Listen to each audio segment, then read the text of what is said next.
the Undersecretary of Homeland Security and the Emergency Management Director of MEMA. Kurt. Good morning, and a big thanks to Tom, to Dave, to the whole BAA team, to Commissioner Evans as we prepare for this year's marathon. The public safety plan that we have developed, which is complete. We're ready to go on Monday. We're looking forward to Monday. We have a comprehensive public safety plan that covers 26.2 miles from Hopkinton to Boston, and that's the result of a great partnership, again, with the BAA, with Commissioner, Boston Police Department, and really dozens and dozens of public safety agencies, local, regional, state, and federal, that have all come together to plan and prepare for this year's marathon. This year's plan is the product of 7 months of work. We launched the formal planning process last September, and we have been at it on a full-time basis since then. Our plan this year emphasizes preparedness and public engagement, prevention, response capabilities, and strong local and multi-jurisdictional or regional coordination, command, and control.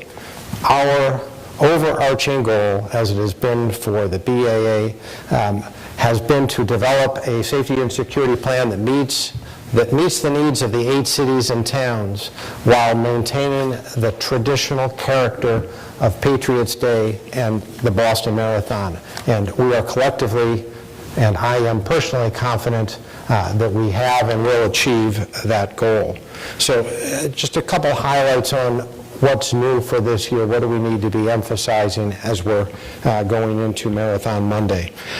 First, and perhaps foremost, we are more aggressively promoting public engagement. We are actively working with the public to make the public, the 1 million spectators that many of you are predicting we'll see, to make them a part of our public security plan. So you've heard that there are new rules for runners. You have heard that we are strongly discouraging the unauthorized participants in this year's race.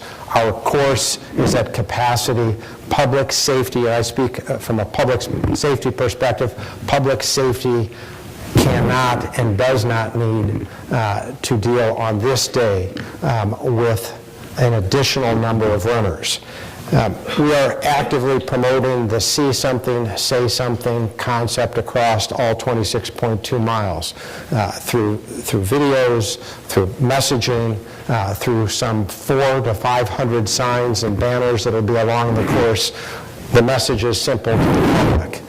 Come out, but if you see something that concerns you, if you see something that you think is suspicious, simply report it to the nearest police officer, or call 911, or use the City of Boston's text-to-tip number, but report it. And in terms of public engagement, as you've heard, we are asking spectators to follow simple, common-sense guidelines. This year, please, no backpacks, no over-the-shoulder bags, no large items, no bulky items, no masks, no costumes that protrude out from your body.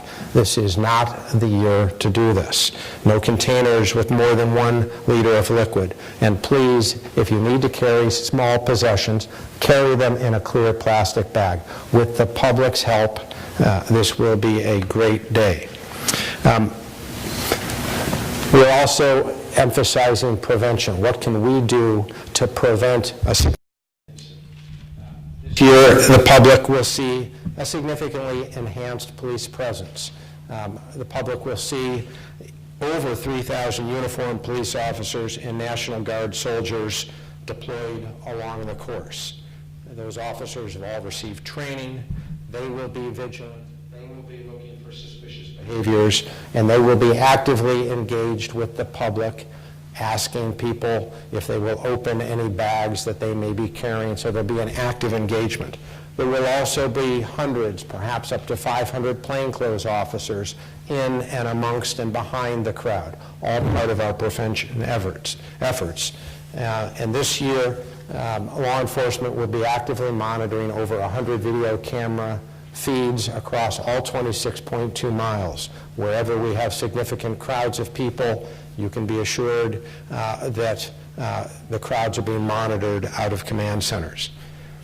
As I said, we have enhanced response capabilities so that along all 26.2 miles there would be pre-staged resources to effectively, efficiently, and quickly respond to any hazard that may occur.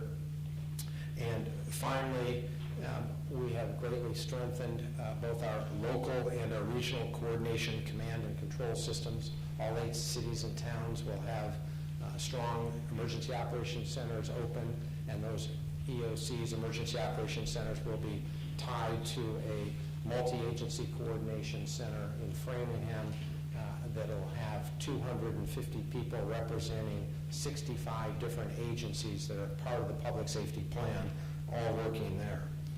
So in closing, what do I personally and what is the public safety community hoping for Monday?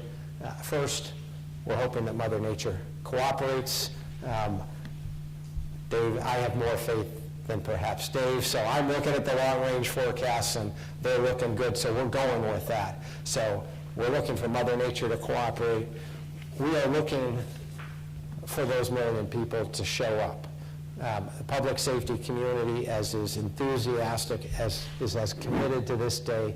We are as eager to show the world what our communities are about as everybody else is. So we'd love those million people to come down across 26.2 miles, support the 36,000 runners, and participate with us in making a great statement about how strong we are, how determined we are, how resilient our communities are, and just how much we have supported each other over the past year. So we're looking forward, great day, and we are ready to go from a public safety standpoint. Thank you.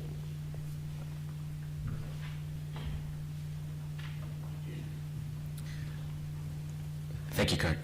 We'd like to introduce Commissioner William Evans, Boston Police Department, and then we'll remain for a few questions right after that. Thank you, Commissioner. Good morning, and like Dave says, I'd like to thank the BAA. It's great partners with Tom, Josh, Dave, everyone does a great job. Great partners, we go back a long way. They worked hard in conjunction with myself and Kurt Watts from MEMA. I think we do have an excellent plan. A lot of hours went into planning here. I have the confidence in everybody to make sure this day goes off to what has always been a truly great marathon. World renowned. Everyone runs around Boston. And I have confidence that anyone coming out is going to have a great day and a safe day. You seen yesterday what a great tribute we had to those families. I thought that was unbelievably done. You know, it was a nice touch.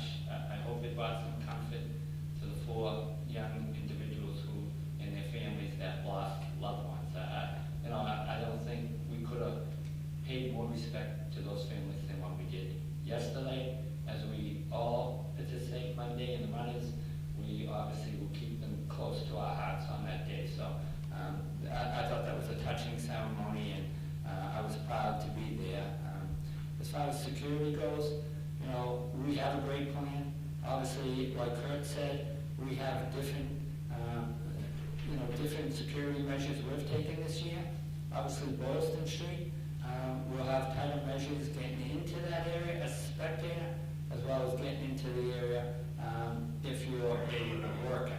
A lot of everybody, including my officers, will have credentials on, but we also will have a lot of undercover officers working behind the barriers, working behind the crowd to watch anything that might jump out. Our officers have gone to training over the last year, looking and training for characteristics of someone who might be up to no good and carrying suspicious packages. We have a lot more cameras than we had last year, and we're asking everybody, to cooperate. I think, as Kurt said, we're not forbidding backpacks, we're not forbidding strollers, but it would make our job a lot easier. So whatever, anyone's listening, please. I think, unfortunately, last night we had an incident that you can see what the anxiety level goes up when an unattended backpack is left on the street. So I think it really set the tone last night how important it is to ask you not to bring those type of items. This year, along Boylston Street, we're going to monitor the crowds. We don't want the sidewalks outside the businesses to be crowded to a point that we have gridlock. We're going to limit capacity. So if you're coming, let's say, up Exeter Street or up Fairfield, you're going to walk through checkpoints getting up to Boylston Street, and, you know, we'll look for backpacks, and you're subject to possibly a search. So I ask everyone to cooperate, and when the crowds get so heavy on Boylston Street, we're going to limit the capacity and ask people to move. We're leaving Newberry Street open as a pedestrian walkway, so people can move freely to another location to watch the race, and they also can go outbound on Huntington Ave, which will be another pedestrian walkway. So when we reach capacity on Boylston Street, we're going to ask people to either move to another location to watch the race. That's for safety purposes. And we'll work with the Back Bay Business Association. They're well aware of that. So, you know, unfortunately, since last year, we've had to take these security measures, but again, we want this to continue to be the great race that it's always been. We're not going to scare people and make it look like it's an armed camp. We have plenty of cameras, we have plenty of assets, and I'm very confident in our officers. I think you've seen what a great job they did last year on April 15th, and I'm sure they're going to do a great job this year making that race, again, the jewel that it's always been as the best marathon in the world. So, thank you.